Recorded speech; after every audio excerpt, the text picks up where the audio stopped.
드려보고 오늘 또 말씀을 나눠보도록 할게요. 하나님께서 우리에게 바라는 것이 있을까요? 바라는 것이 있다면 하나님은 우리에게 무엇을 바라신다고 생각하십니까? 요구하는 것. 찬양. 하나님은 찬양을 요구하신다. 뭘 요구하실까요? 믿음을 요구하시고. 근데 목사님들이랑 정통교회에서 우리가 늘 들었던 거 헌금, 봉사, 헌신. 하나님이 이걸 요구하신다고 많이 얘기해요. 벌었으면 내라. 그리고 그 교회에 등록했으면 헌신해라. 봉사해라. 물론 그 말이 틀린 건 아닙니다. 틀린 말은 없어요. 근데 이 뉘앙스가 다르죠. 그게 하나님이 정말 요구하시는 거냐라는 질문이 되는 거예요. 물론 11조에 대한 얘기, 헌금에 대한 얘기가 교회 성경에 없는 건 아닙니다만 하나님이 정말 요구하시는 겁니다. 두 번째로 하나님은 우리에게 무엇을 기대하시냐는 거예요. 하나님 우리에게 기대하는 건 뭘까요? 우리 각자 인생을 만들어 놓고 부르시고 아무 기대가 없는 건 아니잖아요.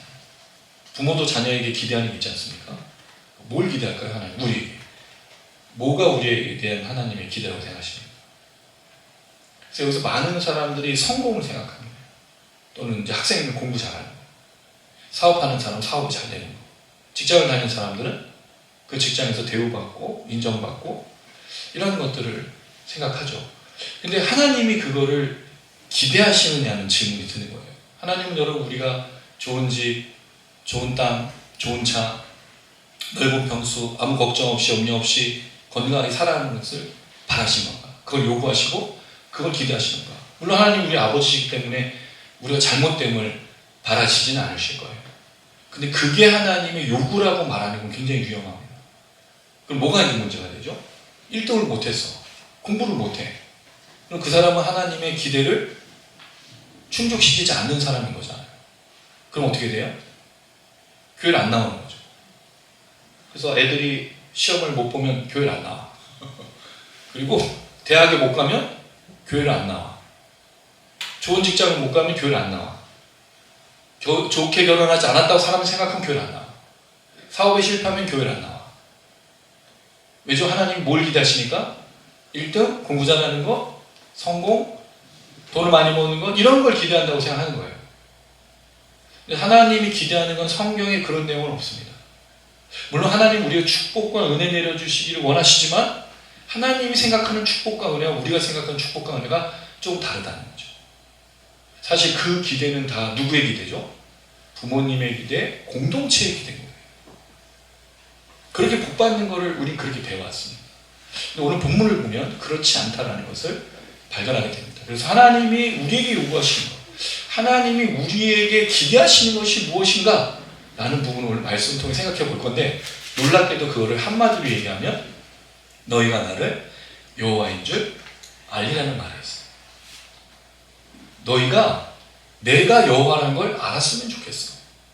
이게 하나님의 기대고 이게 하나님의 바람이고 이게 하나님의 요구인 거예요. 뭐라고요? 너희가 나를 여호와인 줄 알리라. 아니 여호와. 아니가 나, 여호와가 여호와. 내가 하나님, 내가 여호와라.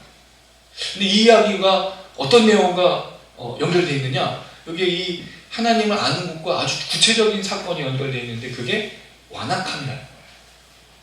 되게 신기하죠, 여러분? 하나님을 아는 것은 어떤 기적, 이적, 능력이어야 되는데 오늘 본문에 보면 하나님을 아는 것과 완악함이라는 게 연결되어 있습니다. 그럼 그 내용을 좀 한번 생각해 보도록 할게요. 자, 먼저 보면 6장 28절에서 30절을 보면 모세와 아론이 그 전처럼 다시 거절하는 내용이 나와요. 여러분 이 내용을 우리가 지난주에 족보와 함께 살피면서 하나님이 사람을 사용하신다는 얘기를 했었죠. 그때 모세가 했던 얘기 시작이 뭐냐면 12절. 자, 6장 12절로 가보면 이렇게 얘기를 하고 있어요. 연진아 잘 이해 못하도록 그냥 자리만 채워주고 있어줘.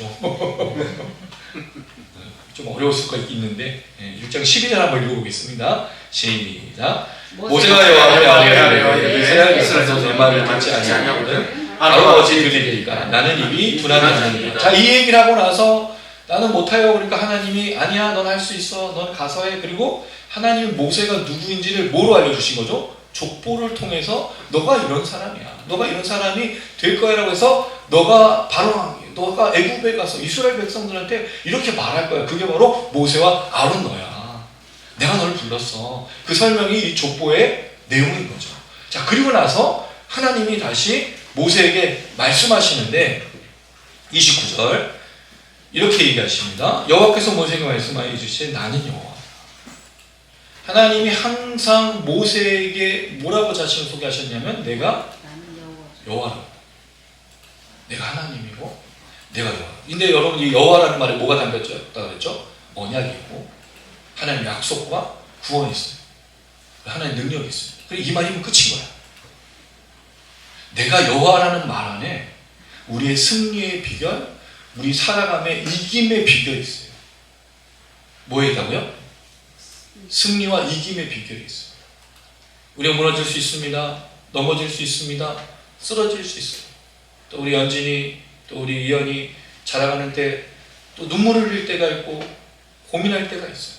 그리고 삶을 살아가다 보면 너무 많은 어려움들을 당해요. 특별히 지금 그런 시대 아닙니까, 여러분? 전쟁이 끝나지를 않아. 전쟁 갖고 장난하고 있는 거예요, 지금. 이건 전쟁이 아닙니다. 전쟁은 뭐죠? 예전에 우리나라가 북한의 공격을 받았을 때 연합군이 형성이 돼서 우리를 도와준 그게 전쟁이에요. 이건 전쟁이 아닙니다. 이거는 이익을 위한 희생들인 거예요. 누군가를 희생시켜서 내 것을 추구하고자 하는 아주 악한 의도가 담겨져 있는 거예요. 여기에 누가 이걸 정의와 공의와 또 불의에 대한 싸움으로 보겠습니까? 근데 이런 상황이 길어지다 보니 얼마나 힘들어요, 여러분. 힘들지 않습니까? 지금 사실 종량제 봉투도 우리나라만 그런 거예요. 세상에 어떤 나라도 이 전쟁의 와중에서 종량제 봉투로 쓰레기 버리지 않아요. 그냥 버려요. 근데 우리는 지금 분리수거해서 버리고 있어요. 이 전쟁통에. 근데 우리나라는 참 독특한 DNA를 갖고 있어요. 외국 사람들이 보면 지금 만약에 이 뭐가 없어지고 뭐가 줄어들면 뭘 하죠? 편의점을 약탈을 하고 상점을 부수고 사재기를 하는데 우리나라는 지금 전쟁과 아무 상관없이 살아가고 있어요. 그거 신기하지 않습니까, 여러분? 이게 한국 국민의 굉장히 독특한 특성이에요. 아니, 전쟁통에 누가 쓰레기 분리수거를 하고 있어요. 근데 그러고 있잖아. 우리 지금 뭐가 걱정이냐면요. 원래 여기서 사시던 그 분리수거해 주시던 그 종이박스. 할아버지가 이사를 가셨어요. 지금 온 동네 주민의 걱정이 종이박스를 어떻게 버려야 되는지가 이게 고민이야, 우리. 다른 걸 고민하지 않아요. 여러분 세상에 그냥 아무데나 버리면 안 돼요? 이 전쟁통에? 근데 우리는 안 돼요. 우리 감시해요. 이웃집이 감시하고 누가 신고를 해요. 지금 그런 상황이에요. 어쨌든 이 모든 상황에서 우리가 이걸 견디고 이겨낼 수 있는 방법이 뭐냐? 내가 여호와라는 말이에요. 여러분 사실 우리가 당하는 수많은 일들 속에서 어떻게 걸음을 외치고 어떻게 이기며 어떻게 승리하며 어떻게 그 모든 것들을 감당할 수 있겠습니까? 우리 힘으로는 안 돼요. 지금까지 우리 힘으로 한 것도 없어요. 근데 우리가 어떻게 왔죠? 내가 여호와라는 그 하나님의 말씀을 듣고 이 일을 감당하는 거예요. 여러분 이것과 되게 유사한 내용을 우리가 볼 수 있는 구절이 있습니다. 다니엘서로 한번 좀 넘어가 보도록 할게요. 다니엘서의 말씀에 이 하나님의 놀라우신 분을 소개하는 내용이 있습니다. 11장 32절에서 33절. 다니엘서 11장 32절에서 33절. 다니엘서 11장 32절에서 33절. 같이 읽어보겠습니다. 시작. 그가 또 언약을 배반하고 악행하는 자를 속임수로 타락시킬 것이나 오직 자기 하나님을 아는 백성은 강하여 용맹을 떨치리라. 백성 중에 지혜로운 자들이 많은 사람을 가르칠 것이나 그들이 칼날과 불꽃과 사로잡힘과 약탈을 당하여 여러 날 동안 몰락하리라. 다니엘의 예언서에 어떤 내용이 나오냐면 이스라엘을 중심으로 두고 남방의 왕과 북방 왕이 전쟁을 해요. 남방왕이 일으켰다가 북방왕이 일으켰다가 전쟁이 끊이질 않고 계속 일어나는 거예요. 그런데 어떻게 이스라엘이 버텼냐면 오직 자기 하나님을 아는 백성, 하나님이 여호와라는 걸 아는 백성이 강하게 됐다고 말해요. 이게 하자크라는 동사인데 그 출애굽기에는 주로 완악하게 하다, 마음 강팍하게 하다는 말을 썼는데 이 말은 자신을 복돋우는 거예요. 하나님을 아는 사람은 자기를 용맹하게 만드는 거예요. 강하게 만들어. 그다음에 용맹하다라는 말은 사실은 없는 단어인데 이게 아싸라는 뭐 그건데 그 히브리어입니다. 행하다, 만들다, 창조하다. 놀라운 건 하나님을 아는 사람은 자신을 북돋을 뿐만 아니라 뭘 만들어내요. 뭔가 그 어려움 속에서 극복할 것들을 만들어낸다는 거예요. 창조해내는 거예요. 어떤 사람이? 하나님을 아는 사람. 이게 다니엘의 상황이 앞으로 일어날 일이잖아요. 근데 어떤 일이 일어난다고요? 전쟁이 끊이지 않아. 그럼 다른 나라들은 다 무너져가고 죽어가는데 이스라엘 백성들은 하나님을 아니까 스스로를 강하게 한 다음에 또 뭘 한다고요? 뭔가를 만들어내요. 근데 그 뭔가 만들어내는 이야기가 뭐에 연결되냐면 백성 중에 지혜로운 자들이 어떤 사람이라는 거예요? 지혜를 가진 사람. 사카리라는 동사인데요. 지혜롭다, 총명하다, 또 바라보다, 이해하다. 지혜로운 사람이 어떤 사람이에요? 이해하는 사람입니다. 깨닫는 사람이에요. 지혜롭다는 말은 지식을 많이 가지고 있다는 뜻이 아니에요. 그건 만물박사가 아닙니다. 이걸 물어보면 이렇게 얘기해주는, 그게 AI의 특징이에요. AI는 지식을 갖고 있는 거지 지혜를 갖고 있지 않습니다. 그래서 AI한테는 지혜를 물어보면 안 돼. 지혜는 누구한테 물어봐요? 하나님 물어보면 대답을 안 해주셔요. 누구한테? 그쵸? 연장자, 노인, 장로들, 부모님이에요. 지식을 얻을 수는 있지만 지혜는 하나님, 연장자, 이런 지혜로운 사람들로부터 얻는 거예요. 왜? 경험으로부터 우러나는 것입니다. 근데 어떨 때? 전쟁의 때, 많은 전쟁이 일어날 때 지혜로운 사람을 가르친다는 거죠. 누구가? 하나님을 아는 사람. 그럼 결국 하나님을 아는 사람은 자신을 복돋우고 무언가를 해야 될 것들을 찾는데 서로 지혜로 돕고 있다는 거죠. 이게 여러분 지금 이 시대에 필요한 거예요. 지혜가 필요합니다. 앞으로 어떻게 감당해야 될 건지 물어봐야 돼요. 근데 어떻게? 하나님을 아는 것으로. 그래서 내가 여호와라는 말을 계속하는 거예요. 어떤 상황입니까? 바로가 마음을 안악해서 너희들 나가면 안 돼. 너희는 제사 드리면 안 돼. 너희는 종이야. 너희 노동을 해야지. 이런 말을 할 때 뭐가 필요하다고요? 내가 여호와다. 문제를 돌파하고 문제를 이겨내고 걱정과 염려가 있을 때 뭔가 두려울 때 어떻게 한다고요? 내가 여호와라는 말을 믿고 따라야 된다는 거예요. 내가 여호와가 아니에요. 누가 여호와죠? 하나님이 여호와라는 걸 믿어야 된다는 거예요. 이건 정말 필요한 거예요. 정말 중요한 거예요. 우리가 고통이 있어요. 우리가 어려움이 있어요. 그럴 때 뭐 하냐? 제미나이에 묻는 게 아니에요. 챗GPT한테 묻는 게 아니에요. 하나님을 여호와라는 것으로 믿고 신뢰하는 거예요. 그래서 계속 이 얘기예요. 내가 여호와라는 말은 계속 나오는 얘기예요. 근데 내가 여호와라는 말에 뭐가 있다 그랬죠? 내가 애굽에서 너희들을 내보낼 거야. 가나안 땅으로 들어가게 할 거야. 내가 자손을 줄 거야. 내가 축복할 거야. 내가 동행할 거야. 함께 할 거야. 거기에 다 담긴 거야. 그래서 우리가 여호와라는 말을 신뢰하고 여호와라는 말을 붙들어야 될 이유, 우리의 승리의 비결이 거기 있어요. 우리 이김의 비결과 방법이 여기 있는 거예요. 문제가 있습니까? 어려움이 있습니까? 여호와라는 것을 믿고 다른 여러분 되기를 주님의 이름으로 축원합니다. 이 얘기를 하는 거예요. 자, 그리고 나서 애굽 왕 바로에게 다 말하라. 자, 그러니까 30절에 모세가 또 뭐라고 얘기하죠? 나는 입이 둔한 자예요. 또 나와 또.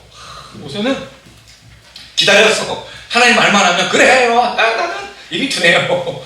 나는 뭐 어떻게 할 수가 없는 사람이야. 입에 할례를 받는 사람. 자, 이렇게 보면 6장 아까 나왔던 이야기가 지금 이 내용이 오버랩이 돼서 하나님이 족보를 통해서 모세에게 이기고 승리하는 비법을 알려주지만 모세는 여전히 뭐하고 있죠? 나는 안 된다 그래요. 근데 여러분, 이거 한번 좀 주목해 볼 필요가 있어요. 모세가 실제로 부족하고 믿음이 약한 사람일 수도 있어요. 근데 이 이야기를 하는 과정을 보면 모세가 처음에 하나님 명령을 듣고 누구한테 가서 얘기했죠? 이스라엘 백성들에게. 이스라엘 백성들이 뭐라고 그랬어요? 와! 그 이적과 그 말씀을 듣고 믿고 경배했죠. 여기까지 좋았어. 근데 그 말을 다시 누구에게 전했습니까? 애굽 왕 바로에게 전했더니 무슨 말을 하고 있느냐? 절대로 되지 않아. 그러고 나서 노동을 2배로 늘렸죠. 그랬더니 감독관이 그 이스라엘 그 작업반장들을 때리기 시작했더니 작업반장들이 왜 우리를 출애굽시키느냐, 노동이 더 늘어났지 않느냐, 이스라엘 백성들이 모세를 막 뭐라 그랬어요. 그리고 나서 다시 모세가 이스라엘 백성들에게 얘기했더니 이스라엘 백성들이 뭐라 그래요? 듣지 않아. 노동이 2배가 늘었다고 말하는 거예요. 자, 그러면 모세가 이 말을 하는 이유가 뭐죠? 안 된다는 거예요. 내가 아무리 하나님의 명령을 듣고 내가 하나님을 신뢰해도 현실이 바뀌지 않는다는 거예요. 보셨지 않습니까? 하나님 바로가 안 들었어요. 이스라엘 백성들도 결국은 듣지 않았어요. 내 상황은 안 바뀝니다. 안 바뀌어. 그 모세의 이 말은 모세의 비록 부족함과 약함일 수도 있지만 현실을 반영한 걸 수도 있어요. 왜? 이 말이 계속 반복돼요. 우리가 그렇죠. 무언가 질문을 했을 때 그 말이 일관되면 그건 그 사람 진심인 거예요. 근데 말이 바뀌면 그 거짓말이잖아요. 근데 말이 똑같아. 그럼 모세는 지금 뭐라고 얘기하는 거냐? 안 된다. 안 돼, 이거. 그러니까 입이 둔한 자는 말을 뭘 하는 거죠? 내가 할 수 없다라고 포기하는 거죠. 근데 여러분, 우리가 그렇지 않아요? 뭔가 문제가 생기면 우리가 늘 하는 반응이 뭐예요, 여러분? 뭐 하다가 안 돼. 그렇지 뭐 내가 뭐 그렇지. 이 바보 멍청이. 그러다가 내가 바보 멍청이였다가 만약에 이 문제에 누가 걸려있어. 그럼 누구를 탓하죠? 그 사람을 계속 저 사람 때문에 이렇게 된 거예요. 이게 모세인 거예요. 그리고 우리인 거예요. 우리 항상 뭘 찾죠? 문제의 원인을 찾는 게 아니라 전가할 사람을 찾는 거예요. 내가 잘못된 것에 전가해서 그 탓을 하기를 찾길 바라는 거예요. 이게 모세의 특징이에요. 그런데 뭐 하라고요? 정신 차려! 뭐에 정신 차려야 돼? 내가 여호와라는 말로 차려야 됩니다. 이 이야기가 왜 중요하냐면 모세와 아론이 계속 이렇게 거절하잖아요. 근데 또 거절하는 사람이 또 나와. 바로죠. 그런데 여러분 너무 재밌는 거 하나 알려줄까요? 6절 7절 한번 보세요. 6절 7절 6절 7절 같이 읽겠습니다. 7절 6절 7절 시작. 모세와 아론이 여호와께서 자기에게 명령하신 대로 행하였더라. 그들이 바로에게 말할 때 모세는 80세였고 아론은 83세였다. 이상하지 않으세요? 모세와 아론이 뭐 하고 있어요? 자기들에게 명령하신 대로. 이 명령하신 대로라는 말이 두 번이나 나와. 몸한 것처럼 말하신 것처럼. 이게 너무 이상하지 않으세요? 모세와 아론 우리가 어떤 사람에 대해 끝까지 입이 둔하고 거절하고 안 된다고 말해야 되는데 지금 뭐 하고 있어요? 명령을 따르고 있다는 거죠. 바뀌었어. 그래서 설명하지 않고 갑자기 나이가 나. 모세는 80세, 그의 형은 83세. 너무 신기한, 이 구절이 되게 이상한 구절이에요. 왜냐면 모세와 아론 우리가 알잖아, 이 사람들을. 갑자기 여기서 왜 변했는지 몰라. 변할 내용이 없어. 왜? 그 사이에 바로의 완악함이 있거든요. 근데 모세는, 아론은 그대로 순종해. 그럼 뭔가의 변화가 있었다는 거죠. 근데 기록하진 않는데. 핵심이 뭐예요? 너희가 나를 여호와인 줄 알리라 있는 거예요. 그게 수사법이죠. 핵심에 뭘 두고 양옆으로 배치하는 거예요. 지난번에 뒀을 때 족보를 두고 입이 둔하고 입이 둔한 거 있잖아요. 근데 오늘은 너희가 나를 여호와인 줄 알리라. 입이 둔한 자인데 지금은 순종하는 자가 됐다는 거죠. 놀라운 표현. 그럼 왜 80세가 나왔을까요? 모세가 이런 얘기해요. 시편 90편에 보면 사람이 강건하면 80세예요. 그 지각이 뭐예요? 80. 근데 80에서 모세가 몇 년을 사역했어요? 40년을 사역했잖아요. 130세에 죽거든요. 120세에 죽어요. 40년을 광야에 있다가 죽거든. 그럼 80세가 강건하면 81세부터는 점점 노쇠화돼야 되잖아. 근데 80세에 부르심 받아서 40년을 사역해요. 그럼 시편에 분명히 그렇게 얘기했는데 하나님의 부르심이 놀랐다는 거죠. 그럼 그에게 뭔가 놀라운 변화가 시작됐다는 거죠. 그리고 이어진 10가지 재앙이다. 모세와 아론이 하나님에 대한 이야기들로 바뀌어가고 있는 것을 알 수 있어요. 근데 그 내용을 설명하지 않고 여기에 어떤 내용을 삽입했냐면 바로의 완악함이 드러나죠. 자, 이걸 한번 좀 보고 정리해 보도록 하겠습니다. 자, 모세가 난 안 돼요. 내가 안 되는 게 아니지. 누가 안 되는 거예요? 바로가 안 되고 이스라엘 백성도 안 돼. 이 사람들 걸러먹었어. 바뀔 수도 없고 따를 수도 없고 내 현실이 그래요. 하나님 아무것도 안 됩니다. 아시잖아요 라고 말하는 그때 하나님이 또 나타나. 신기한 건 하나님은 절대로 포기하지 않으신다는 거죠. 하나님을 부르신 사람에 대해서 계속 끝까지 이야기하고 말하고 전하고 북돋우신다는 거예요. 왜? 구원의 역사는 누구에게 달려있기 때문에? 하나님께 있기 때문입니다. 여러분 구원은 누가 베푸는 거예요? 모세와 아론이 하는 걸까요? 모세와 아론은 전달자예요. 이저 행한 사람일 뿐이에요. 그들은 구원을 직접 주는 사람이 아니에요. 구원은 누가 하는 거예요? 하나님이 하시는 거예요. 하나님 구원자입니다. 모세와 아론 부르심 받는 자인데 이 모세와 아론을 끝까지 부르시는 하나님, 그리고 또 모세와 아론이 그 부르심에 순종한다는 게 중요한 거예요. 그러니까 기록된 거예요. 만약에 여기서 순종하지 않았다면 가룟 유다처럼 자신의 삶을 그 죽음으로 마무리했을 거예요. 근데 모세와 아론은 순종하죠. 자, 여호와께서 볼지어다. 이 볼지어다가 히브리어에는 몇 가지 단어가 있어요. 힘내, 행이라는 감탄사가 있습니다. 보소서, 주목하소서, 자, 이런 감탄사인데 여기는 라라는 동사를 썼어요. 그럼 뭐죠? 명령형인 거예요. 너가 자세하게 살펴봐. 너가 지금부터 한번 눈으로 살펴봐, 조사해봐, 이런 뜻을 갖고 있는 거예요. 자, 여호와께서 모세에게 봐봐라. 너 한번, 한국 사람들 잘 설명할 때 있죠. 너 봐봐. 그렇게 설명하지 않나요, 여러분? 봐봐. 말을 하는데 자꾸 뭐라고 해요? 봐봐라 그래요. 그럼 말로 하는 거지. 들어봐야 되는데 우리 들어봐라고 말하는 사람이 거의 없죠. 어쨌든 자, 볼지어다 내가 너를 바로에게 뭐같이? 신같이. 여기 신이라는 단어가 엘로힘이에요. 하나님이라는 히브리어예요. 근데 하나님이 자기를 뭐라고 소개했어요? 여호와, 여호와로 말한 이유. 신들이 많은 시대였어요. 신들이 너무 많은 시대, 사람조차도 신으로 여겼던 그런 시대인데 하나님은 여호와라는 특별한 이름을 쓰고 있죠. 자, 내가 너에게 바로에게 너를 신처럼 만들어줄 거야. 그 형 아론은 너에게 대언자. 이 대언자라는 말을 좀 바꿔서 해석할 필요가 있습니다. 이게 나비입니다. 나비. 히브리어 나비 혹시 아세요? 찬양팀 중에도 나비 워십이 있어. 선지자는 뜻입니다. 선지자. 이스라엘 선지자를 나비라고 불렀어. 출애굽기에 딱 한 번 나와요. 여기. 모세가 선지자라는 걸 증명한 거다. 그 아론과 같이 대제사장이 아론이 이제 선지자라는 얘기를 하는 겁니다. 자, 그럼 뭐예요? 구도가 모세는 신이고 아론은 선지자야. 왜 그렇죠? 모세가 뭘 못하기 때문에, 말을 못하기 때문에 대언자가 설명해 주는 거예요. 아론은 하는 역할이 모세 얘기를 듣고 그 얘기를 바로에게 전하고 그렇게 이스라엘 백성들에게 전하는 역할을 하고 있는 이 구도가 여기서 생깁니다. 이게 나중에 이스라엘 백성들에게 하나님과 선지자의 관계를 풀어주는 중요한 구도가 여기서 나타나고 있는 거죠. 자, 그럴 때 바로에게 신같이 돼요. 사실 여러분 이게 아마 모세에게 있어서 제일 어려운 점이었을 거예요.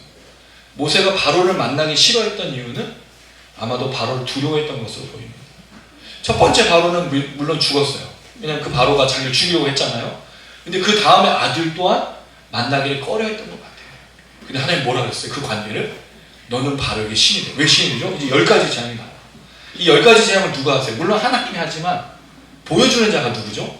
모세의 손과 모세의 지팡이에서 피로 바뀌고 개구리가 나오고 이가 나오고 흑암의 재앙 다 하나님이 하신 거지만 모세가 그것을 다 보였단 말이죠. 그러니까 바로에게는 이 모세가 뭐가 되는 거예요? 하나님이 되는 거죠. 내가 너를 그렇게 만들어준다. 또 하나, 이런 역할을 하는 사람이 누구일까요? 이 시대에. 이 그리스도인들입니다. 우리 사람들에게 신적인 존재예요. 이거 오해하지 마세요. 우리 손에서 뭐 장풍이 나오고 뭐 기적 이적을 하는 게 아니라 우리가 누구를 증거하는 자죠? 예수 그리스도. 하나님. 그럼 사람들은 누구를 보고 하나님의 존재와 예수 그리스도의 존재에 대해서 깨닫죠? 우리를 보고. 그래서 신적인 존재가 되는 거예요. 왜 우리가 예수를 닮아야 되고 왜 우리가 하나님을 전해야 되고 왜 우리가 하나님의 영광을 드러내는 삶을 살아야 되느냐? 사람들은 하나님을 한 번도 본 적이 없는데 누구를 통해서 하나님을 보게 되는 거죠? 우리를 통해서. 사람들은 하나님에 대한 얘기를 들어봤어요. 예수님이라는 얘기를 들어봤어요. 근데 본 적이 없잖아. 근데 볼 수 있다는 거죠. 누굴 통해서? 나를 통해서. 여러분들을 통해서. 우리를 통해서 사람들이 하나님과 예수 그리스도를 깨달을 수 있다는 거예요. 그래서 우리가 어떤 삶을 살아야 돼요? 거룩한 삶으로 사는 거예요. 막장 인생으로 사는 게 아닌 거예요. 내 마음대로 사는 게 아닌 거예요. 내가 하고 싶은 대로 사는 게 아닌 거예요. 오직 우리는 누구의 뜻대로 사는 것이다? 하나님의. 그래서 늘 하나님의 뜻을 구하고 예수가 원하시는 삶, 예수가 가셨던 거로 예수가 말했던 대로 살길 원하는 게 거기 있는 겁니다. 왜? 사람들은 하나님을 본 적도 없고 예수를 본 적도 없지만 물론 2000년 전에 봤겠지만 지금은 누구를 통해서 예수를 접하고 누구를 통해서 하나님을 접해요? 우리를 통해서. 사람들은 미지의 세계예요. 하나님과 예수 그리스도가. 들어본 적도 없어요. 근데 누구를 통해서 보죠? 우리가 예수 믿고 우리가 교회 다니는 걸 보면서 아, 저 사람들은 하나님 믿는 사람들이네? 저 사람들은 예수 믿는 사람인데 근데 사기를 쳐. 사람을 막 때려. 괴롭혀.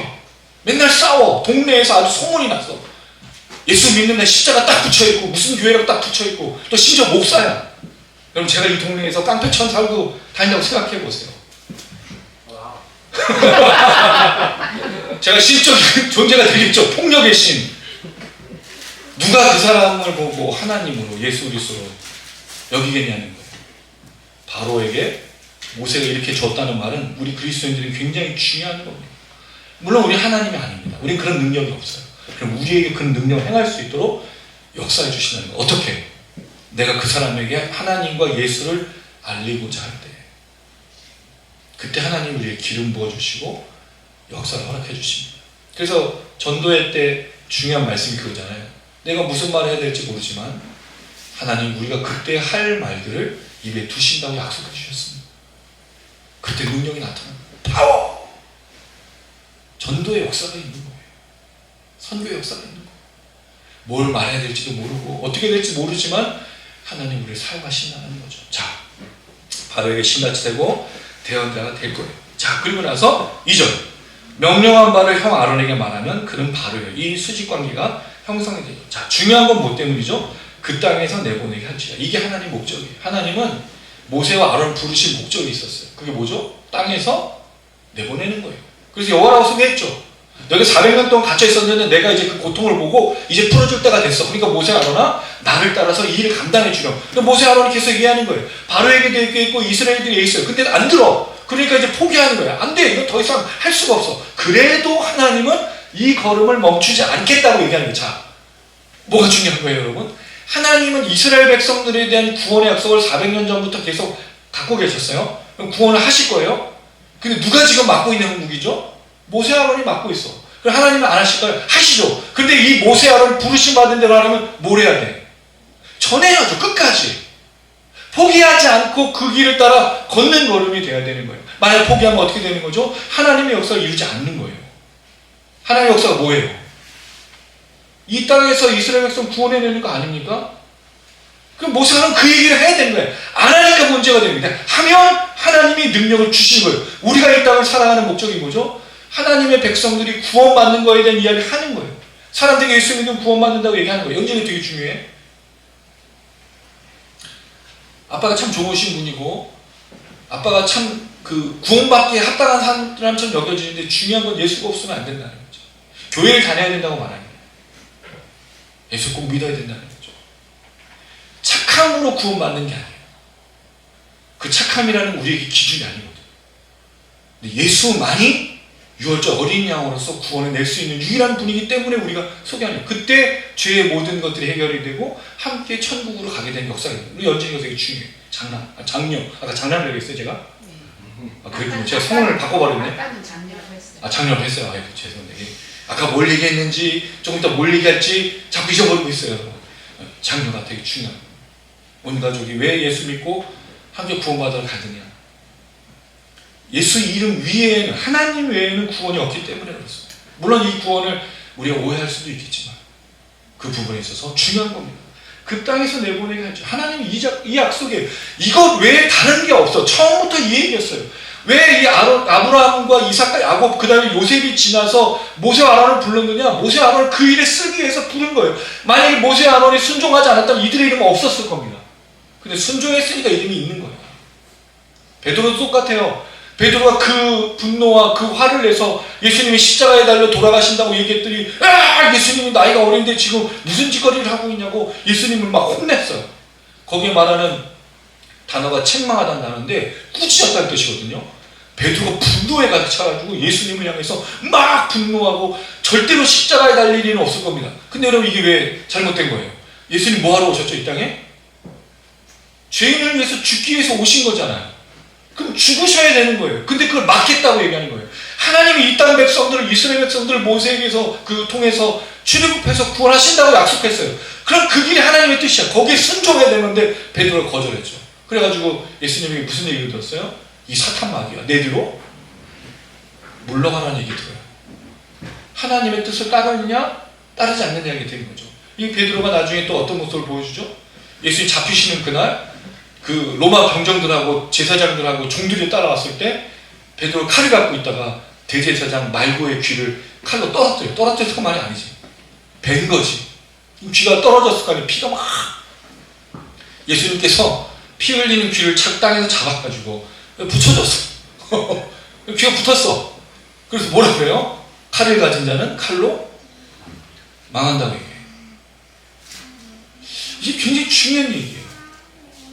베드로의 분노, 베드로의 이 완악함, 베드로의 이 모든 것들이 하나님의 뜻에 거슬리면 무너지는 거예요. 잘못되는 거예요. 사탄마귀가 되는 거예요. 그런데 결국에 베드로가 어떻게 되죠? 주께로 돌아오지 않습니다. 이 얘기를 하고 있는 거예요. 그게 오늘 또 바로에게서 보여주는 거죠. 자, 3절 한번 읽어보겠습니다. 시작. 내가 바로의 마음을 완악하게 하고 내 표징과 내 땅에서 많이 행할 것이다. 자, 이 얘기를 좀 잘 기억해 주세요. 자, 그 다음에 4절 한번 또 읽어보겠습니다. 시작. 바로가 너의 말을 듣지 아니하였더니 내가 너에서 내 굴에 뻗쳐 너를 큰 심판을 내리고 내 군대 내 백성의 백성을 그 땅에서 인도하여 낼지라. 자, 하나님의 계획, 예수 그리스도의 계획은, 하나님의 계획은 이스라엘 백성들이 구원받고 출애굽하는 거예요. 이건 변함이 없어. 하나님이 반드시 하신다고 얘기했어. 특별히 자신의 손이라는 단어를 썼기 때문에 하나님이 반드시 이룰 거라고 강조하는데, 뭐가 이제 문제가 시작될 거냐? 바로가 마음이 완악해질 거야. 여기에 나오는 단어가 카샤인데, 그 전에 완악하다는 알까 하자크라 그랬죠? 그 단어가 아닌 카샤라는 단어가 처음 나왔어요. 출애굽기 많이 쓰이진 않아. 근데 어쨌든 간에 이 단어를 써서 이 바로가 마음이 완악하게 된다는 건데, 이 완악하다라는 말을 카샤라는 단어의 의미 속에 뭐가 있냐면 험악해지다, 분노하다라는 뜻을 갖고 있어요. 바로가 처음에는 마음이 강팍해진 다음에 이스라엘 백성들을 어떻게 하려고 했죠? 죽이려고 했어요. 모세와 아론도 죽이려고 했어요. 그럼 나중에 그의 결론이 뭐죠? 모세와 아론을 따라가다가 바닷가에서 죽임을 당한다. 왜? 분노가 치밀어 오르는 거예요. 강팍해지고 마음이 완악해진 것을 잘 보여주는 게 바로 이 단어인데, 험악해집니다. 여러분, 최근에 한국에서 일어나고 있는 수많은 사건들을 보셨을 거예요. 광주에서 어떤 여고생이 그 간호학 공부를 하고 구급대원이 되기 위해서 준비했던 여고생이 길을 가다가 어떤 사람한테 죽임을 당했어요. 근데 그 사람 자기가 묻지마 살인인 것처럼 말하지, 아니요, 살인의 의도가 있었고 따라간 거예요. 만약 그 사람이 남자였으면 죽였을까요? 못 죽였지. 여자인 걸 알고 죽인 거예요. 그런데 그 사람이, 그 사진이 공개가 됐는데 너무 평범해요. 예전에는 여러분, 우리가 그런 사람 다 어떻게 생겼죠? 일단 그 관상은 과학이라고 얘기하지 않았어요? 아니, 이거 너무 평범하게 생겼어요. 또 심지어 잘생기기까지 했어. 그래서 잘생긴 거 가지고 또 누가 막 싸우더라고. 뭐 그거 갖고 싸워. 중요한 건 이 사람들이 뻔뻔해. 완악함이 뭐가 있죠? 부끄러움을 모르고 뻔뻔합니다. 수치를 몰라요. 그리고 절대로 자기가 나쁜 짓을 했는데도 나쁜 짓을 했다는 걸 인식하지 못해요. 양심의 가책이 없어요. 양심이 작동하지 않아요. 왜? 완악하기 때문이죠. 그 완악함의 끝이 뭐예요? 험악해지죠. 사람들을 괴롭히죠. 악을 행하죠. 죽이죠. 살인하죠. 폭력을 행하죠. 억압을 행하죠. 근데 그 끝에 뭐가 있어요? 돌아오지 않아요. 부끄럽다고 얘기하지 않아요. 양심의 가책이 없어요. 그럼 그것의 내용의 결론이 뭐겠습니까? 오늘 읽었던 4절 말씀을 보면 심판입니다. 바로의 마음을 완악하게 되는 것. 바로의 마음이 완악하게 돼서 마지막 결론에 이르게 되는 내용이 뭐예요? 심판이라는 거죠. 무슨 뜻이냐면 하나님이 이 바로의 마음을 완악하게 하는 목적이 있다는 거죠. 그 목적이 뭐예요? 뭐 하기 위해서? 심판하기 위해서. 하나님 바로를 강팍하게 하고 그 분노 그대로 내버려 두신 이유는 뭐 하기 위해서? 심판하기 위해서 한 거예요. 바로는 심판하기 위해서 하나님이 작정한 사람인 거죠. 근데 놀라운 건 그 사람이 완악함을 뭐로 증거하고 있어요?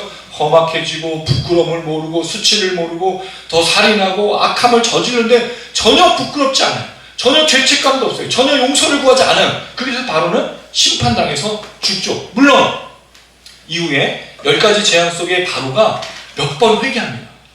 하나님의 뜻이구나. 내가 내보내겠구나. 그런데 다시 마음이 강팍해져. 그럼 이 사람의 끝이 뭐예요? 심판으로 가는 거죠. 여러분, 놀라운 게 뭐예요? 완악한 자의 끝이 심판이에요.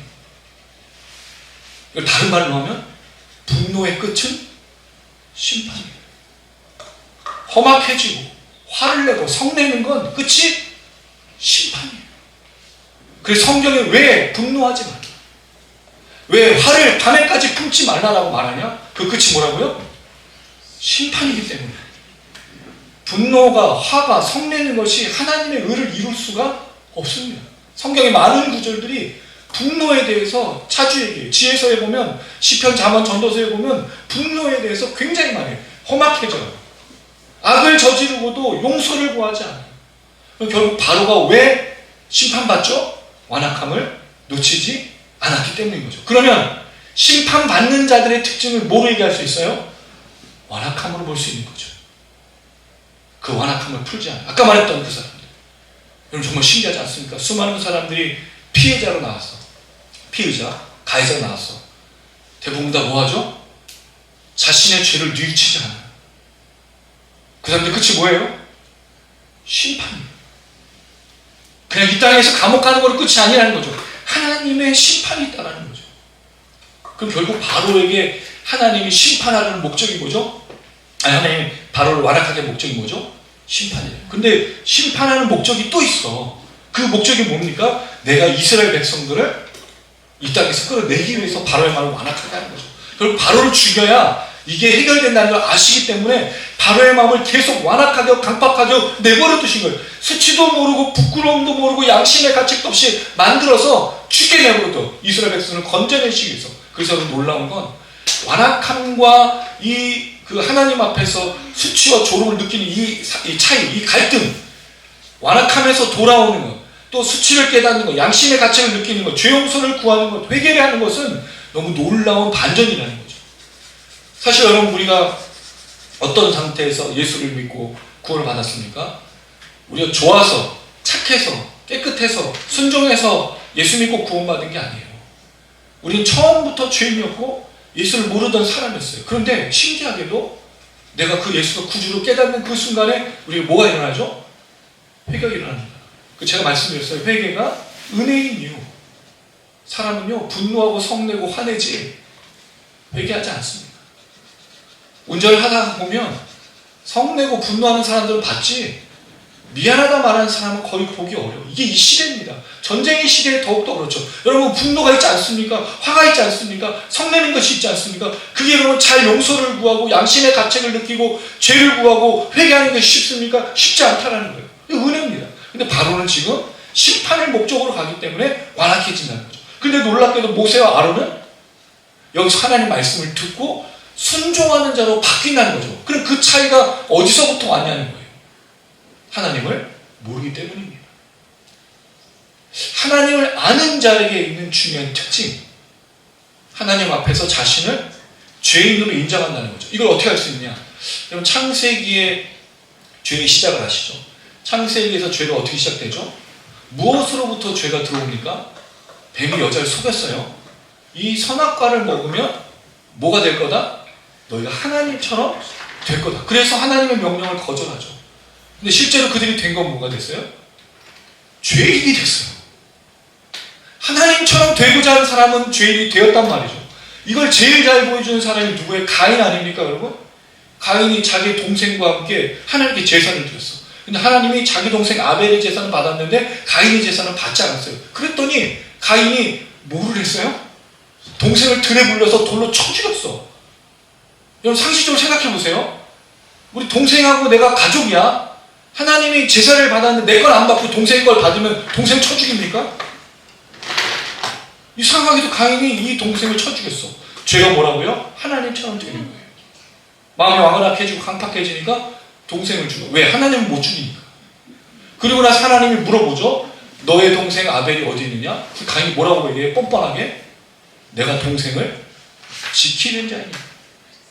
자기 들에서 그 동생을 피로 쳐 죽이고 돌로 쳐 죽였는데 양심의 가책도 두려움도 아무것도 수치도 부끄러움도 없이 하나님 앞에 내가 동생을 지키는 자니까 뭐죠? 완악함이 심판에 이미 이른 거예요.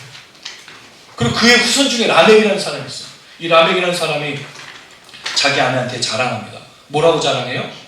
내가 성인 남성을 죽였고 또 하나 누굴 죽였냐고 얘기했냐면 소년을 죽였다고 얘기해요. 여러분 생각해 보세요. 용사는 전쟁에서 다른 전투에서 용사를 죽이죠. 그렇죠? 용사는 전쟁에서 자기보다 더 싸움에 센 사람을 싸워서 죽이잖아요. 근데 이 라멕이라는 사람이 자랑을 아내에게 내가 남자를 죽였어. 내가 소년을 죽였다고 자랑해. 이거 자랑한 게 아니잖아. 이거 수치와 부끄러움 아니에요? 이거 모욕 아닙니까 자기에게? 아무 죄책감도 아무 수치도 아무 부끄러움도 없어. 죄의 특징이 뭐라고요? 완악함. 그 끝이 뭐라고요? 심판이지. 이건 뭐예요? 근데 하나님을 아는 사람에게 뭐가 있죠? 양심의 가책, 회개, 용서를 구함, 부끄러움. 그러니까 아담과 하와가 뭐를 해요? 부끄러우니? 두려우니? 예, 나뭇잎으로 가리고 하나님 가죽 옷을 지어 입혀주시잖아요. 그래서 아담과 하와의 후손이 가인의 후손이 아닌 셋의 후손으로 다 시작되잖아. 부끄러움을 아는 사람, 수치를 아는 사람, 모욕을 느끼고 조롱을 깨닫는 사람. 다른 거예요. 바로는 그렇게 심판을 받아 나가는 거죠. 그럴 때 완악함이라는 단어와 뭐가 연결되느냐? 여호와를 아는 거가 연결된다는 거죠. 하나님을 아는 자만이 수치를 느껴요. 근데 너무 신기한 건 이 시대의 목사님들과 이 시대의 많은 교회들이 부끄러움이 없어. 정말 여러분 가끔가다 교회에서 나오는 소식들을 들어보면 너무 창피해 죽겠어요. 그리고 많이 배우고 많은 목회를 하고 그렇게 많은 성도들이 있는 목사님들이 수치와 부끄러움과 조롱과 모욕과 멸시를 아무것도 몰라. 그렇게 할 수 없는데 그렇게 하고 있어요. 그러니까 교회가 아닌 거죠. 왜? 뭐가 사라졌기 때문에? 여호와 하나님을 아는 것이 사라졌기 때문이죠. 만약에 하나님 여호와를 안다면 그런 일은 있을 수가 없는 거예요. 누가 똑같은 거예요? 바로와 똑같은 거죠. 그러니까 하나님께서 심판해요. 그런데 이게 끝이 아니에요. 하나님이 이런 바로임에도 불구하고 바로 심판하지 않아요. 여러분 여기에 놀라운 그 은혜가 있어요. 바로도 하나님이 완악하게 심판할 거죠. 이스라엘 백성은 어차피 출애굽할 거잖아요. 우리 같으면 어떻게 해? 우리 한국 사람들은 좀 그런 거 싫어하잖아. 우리 빨리빨리 어떻게 돼? 압축을 해서 바로바로 죽이고 이스라엘을 탈출. 하나님은 안 그래요. 이 과정을 10가지 재앙과 또 그 장자의 재앙을 두셔서 과정을 두신다고. 신기하게도 이 심판의 과정을 두셔. 하나님 뭐가 목적이 아니기 때문에? 심판이 목적이 아니기 때문이에요. 왜 10가지 재앙을 써? 한 가지 재앙하고 바로 장자장 빡! 너는 어차피 죽을 놈! 그래야 되지 않아요? 안 그러신다고요. 과정이 있어. 완악한 그 자도 심판하시기 전에 과정을 통해 계속 얘기하신 거예요. 뭐 하라고? 돌아오라고. 수치를 느끼라고, 부끄러움을 느끼라고, 조롱을 느끼라고, 모욕을 경험하고, 양심의 가책도 느끼고, 돌아오라고. 그게 하나님이신 거예요. 우리 같았으면 벌써 했지. 저도 성격 굉장히 급하거든요. 이게 무슨 재앙을 뭐 10가지, 이게 뭐 할 필요가 없잖아요. 안 그래요? 여러분 안 그러시군요. 여러분 좀 고귀하시고, 마음에 여유가 있으셔서, 저는 못 참겠어요. 이런 거. 하나님이 바로에게, 애국 백성에게. 더 놀라운 건 뭐냐면, 이스라엘 백성들을 구원하는 이 심판의 과정 속에 나중에 출애굽하는 민수기서의 내용을 보면 잡족이라는 설명이 나와요. 이스라엘 백성들만 구원받은 게 아닌 거예요. 이 과정을 통해 다른 나라 사람들이 함께 구원을 받고 있다는 거예요. 근데 구원받은 사람과 구원받지 않은 사람은 어떻게 나누죠? 완악함이 끝까지 가는 사람과 완악함 속에서 재앙을 통해 하나님의 심판을 통해 돌아오는 사람이 나뉘는 거예요. 결국 우리가 뭐 해야 되느냐? 여호와를 아는 사람들의 특징, 완악함을 버리고 용서를, 수치를, 양심의 가책을, 회개를 경험할 때 그때 구원 역사가 시작이 되는 거죠. 그래서 하나님을 아는 사람들의 특징, 완악하지 않습니다. 강팍하지 않습니다. 분노와 성내는 것으로 끝내지 않습니다. 양심의 가책이 있어요. 부끄러움을 느껴요. 수치를 느껴요. 잘못된 것을 깨닫고 반드시 돌아오고 그 하나님을 향해서 나온다는 거죠. 이게 오늘 우리가 본문을 통해서 생각해 볼 수 있는 겁니다. 자, 그랬을 때 여러 가지 표징과 이적을 통해서 하나님이 심판하시고 인도해야 된다고 말합니다. 자, 그리고 나서 5절 말씀 읽어보겠습니다. 시작. 내가 내 손을 애굽 위에 펴서 이스라엘 자손을 그 땅에서 인도해낼 때야 애굽 사람이 나를 노하게 줄 알리라. 하나님이 바라시는 소원, 하나님 요구하시는 거 뭐라고요? 너희가 나를 여호와인 줄 알라. 근데 여러분 여기에 주어가 누구예요? 애굽 사람들이에요. 6장 7절 읽어볼까요?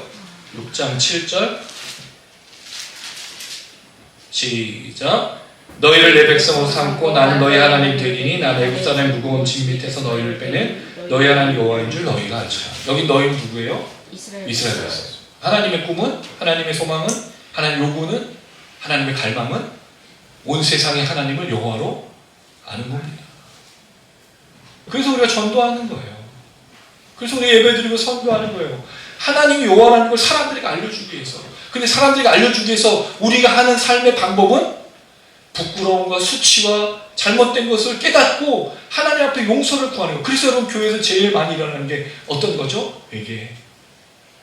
제가 잘못했습니다. 용서해 주세요. 은혜 내려주세요. 축복만을 간구하는 게 아니라는 거죠. 사실은 그게 축복이에요. 회개할 수 있는 거, 부끄러움을 아는 거, 그걸 용서를 구할 수 있는 게 축복이에요. 최근에 처가 식구들과 함께 어버이날 물그리라는 우리 동네에서 유명한 카페를 한번 갔었어요. 거기 가는데 그 길에 차가 이렇게 좀 많이 서 있어가지고 제가 이따가 여기서 끼어든 차를 양보를 해줬어요. 제가 어려면 양보를 해줬어요. 이 각박한 시기에 제가 주차할 때 이렇게 양보를 해줬어요. 그랬더니 그분이 들어가면서 창문을 내리고 뭘 했을까요? 인사를 하더라고요. 제가 마음이 얼마나 따뜻해졌게요. 거의 그런 일이 없잖아요, 여러분. 껴줘도 아무 표시도 없고 이 각박한 세상 속에, 이 전쟁의 세상 속에, 이 점점 완악함이 가득한 세상 속에 뭐가 하나님께서 요구하신 걸까요? 너희가 날 여호와인 줄 알리라. 뭐요? 은혜, 용서, 회개, 부끄러움, 수치라는 거죠. 세상에서는 이런 걸 가르치지 않습니다. 특별히 이 시대에 그게 무너졌어요. 그 기능이. 특별히 이게 왜 무너졌죠? 가정이 무너져서 그래요. 가정에서 그런 교육이 없어요. 사실 여러분, 우리는 어렸을 때 가정에서 많은 교육을 배웠습니다. 밥 먹을 때는 조용히 먹어라, 그 숟가락 똑바로 내려라, 이 밥 먹을 때 개걸스럽게 먹지 마라, 뭐 너무 요구가 많았어요. 그리고 학교에 가면 선생님 그림자 밟지 마라, 선생님 어떤 분야 많은 교육을 배웠어. 애들은 배려하고 뭘 어떻게 하라, 정말 많이 교육받지 않았습니까, 여러분? 근데 지금은 그게 아니라 네가 중요한 거야. 너밖에 없어. 너야 너. 그러니까 애들이 누구랑 관계도 맺지 못하고 결국 이 시대에 왜 완악하고 양심이 없는 자가 됐을까요? 자기밖에 모르기 때문인 거죠. 가정이 무너졌기 때문입니다. 더 큰 문제가 뭘까요? 교회 교육이 무너졌어요. 교회도 잘 먹고 잘 사는 것이 목표이기 때문에, 헌금 많이 내고 교회가 부흥하는 것이 목표이기 때문에 그런 얘기를 하지 아닙니다. 교회는 뭐가 목표가 되죠? 너희가 나를 여호와인 줄 알리라 라는 이 말이 목표이고요. 또 하나, 사람을 만들어내야 되는 거예요. 교회에 정말 사람이 가득해야 되는 거예요. 하나님의 사람들이 가득해야 되는 거예요. 사람다운 사람들이 가득해야 되는 것이 교회여야 된다는, 그게 바로 이 마지막 때 교회가 할 일입니다. 말씀 맺도록 하겠습니다. 오늘 중요한 건 두 가지를 말씀을 드렸어요. 하나는 완악함에 대해서 얘기했습니다. 완악함은 절대로 하나님을 아는 사람의 모습이 아니라고 말씀드렸어요. 하나님을 아는 사람들은 회개, 용서, 수치, 부끄러움, 하나님 앞에서 그 자신에 대한 모든 것들을 돌아보면서 말하는 내용이 있어요. 여러분, 이 회개가, 이 죄에 대한 용서가 헌금 많이 못 내서, 봉사 많이 못해서가 아니었으면 좋겠어요. 그거로 회개하지 마십시오, 여러분. 부탁입니다. 정말 회개될 건 뭐예요? 내가 완악하고 강팍해서 분노와 성내고 화를 내는 걸 통해 누군가를 죽이고 누군가를 괴롭히고, 그럼에도 불구하고 속였는데도 아무 부끄러움이 없는 것을 용서를 구해야지. 그 아무것도 없는 것에 대해서 회개를 해야지. 그래서 여호와를 아는 사람들에게 완악함은 없는 겁니다. 두 번째로 우리가 생각해야 되는 건, 너희가 나를 여호와인 줄 알리라. 이게 하나님의 꿈이라고 했어요. 하나님은 믿는 자뿐만 아니라 믿지 않는 자에게도 이 말씀을 하고 싶어요. 그러니까 우리가 단기 선교도 하고 전도하고 복음 전하는 거 아니겠습니까? 하나님이 제일 기뻐하시는 건, 잃은 양 한 마리를 찾았을 때, 잃은 죄인 하나를 찾았을 때, 잃은 드라크마 하나 찾았을 때, 죽었다가 돌아온 그 아들을 찾았을 때 가장 기뻐하신다고, 잔치를 벌이신다고 얘기했어요. 그러면 너희가 나를 여호와인 줄 알리라, 이 말씀 속에 하나님이 가장 기뻐하시고 우리에게 요구하는 게 뭐겠습니까? 한 영혼을 살리는 거예요. 그게 우리의 삶이었으면 좋겠습니다. 우리가 여기서 호흡하는 동안 그렇게 삶으로 걸어가는 우리 모든 성도님 되시기를 주님의 이름으로 축원합니다. 아멘.